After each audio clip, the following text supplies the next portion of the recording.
Laban rose early in the morning.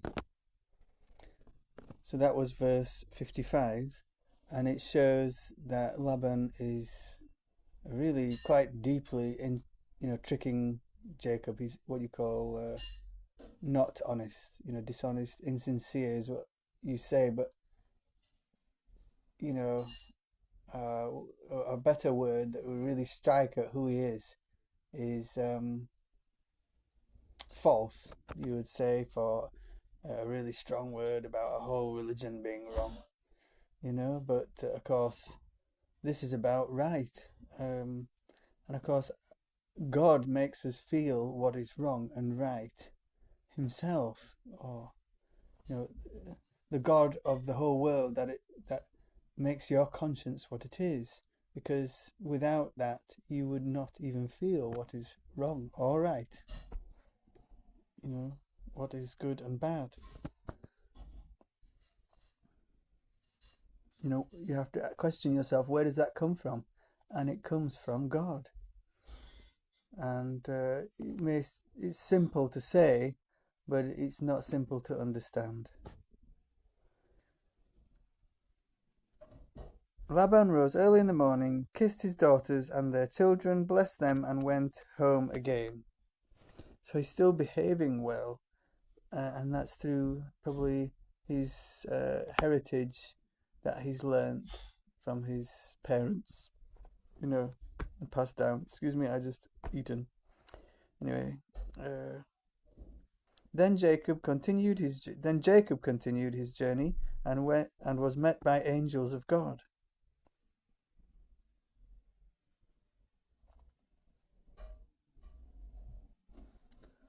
So this is a really giant moment, and it's funny how it's just in writing in the Bible, but we have to really take this as a great moment. When he saw them, Jacob said, "This is the company of God," and he called that place Mahanaim, and in the footnote that means two companies.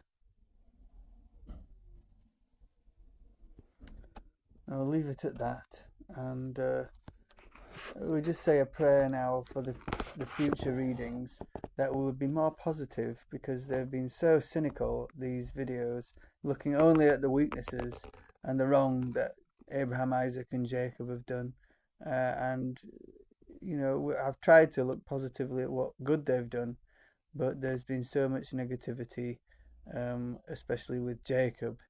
So we pray now that God would take those experiences in the historical stories of Abraham, Isaac, and Jacob, and turn them round to believe in what they are, but what they aim at, and that is to be faithful to God, believing in a good God. And yes, they were weak and they couldn't make friends with everybody, and you would say convert them to Christianity, but it means change them to be thinking good thoughts and positive thoughts, instead of always being greedy for more things, and then being so jealous they war against each other like Cain and Abel. We pray that we would think about the good decisions, the good thoughts and decisions that they made to combat the bad behavior from these jealousies. The jealousies would not.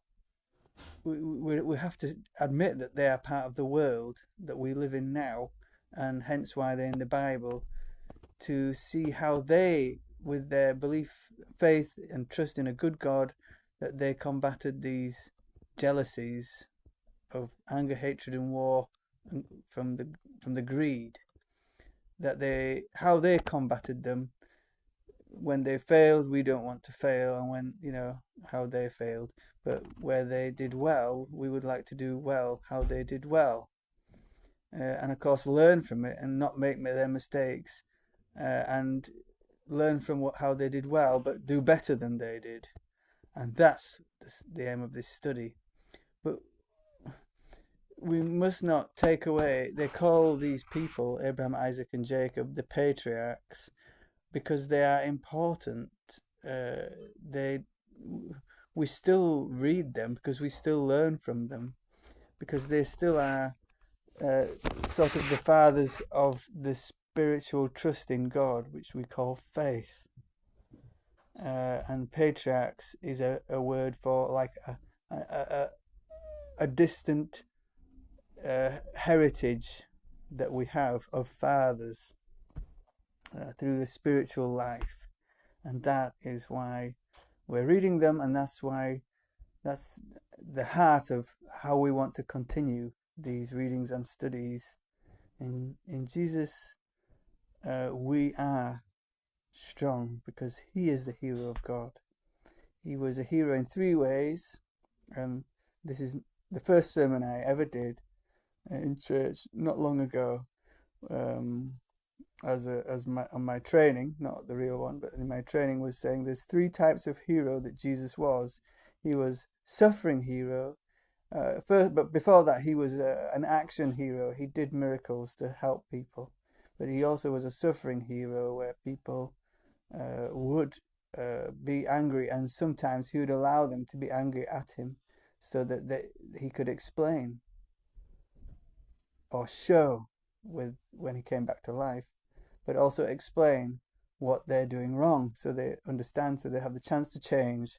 And it's a part of making friends with even people who hate you, who are not your friend, to change their mind and heart to make them your friend.